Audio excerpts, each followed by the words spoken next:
Gold has pulled back 7% from last week's record high of $3,500, settling around $3,250 an ounce. Despite this correction, gold remains up an impressive 24% year-to-date. Today, we're analyzing what's behind this pullback and why many experts are viewing this as a potential buying opportunity. From a technical standpoint, gold is testing near-term support at $3,250. Analysts are watching the $3,160 to $3,170 zone as critical support that must hold to maintain the bullish structure. For the uptrend to resume, gold needs to clear resistance at $3,300, which could trigger another leg higher. Importantly, the current pullback shows no signs of panic selling, suggesting this is a healthy correction within a strong uptrend. Recent economic data presents a mixed picture.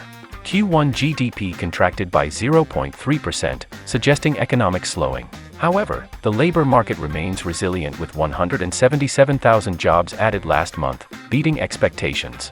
The unemployment rate held steady at 4.2%. This economic backdrop creates a complex environment for gold, which typically performs well during economic uncertainty but can face headwinds when central banks maintain higher rates. Next week's Federal Reserve meeting could provide the catalyst gold needs. While no rate cut is expected at this meeting, markets are watching for signals of a policy shift. Currently, markets are pricing in 90 basis points of cuts by year-end. Some analysts believe these expectations may be too aggressive, creating potential volatility. If the Fed maintains its hawkish stance, gold could face additional short-term pressure. An interesting factor in gold's recent pullback: the absence of Chinese buyers, who have been on a 5-day holiday.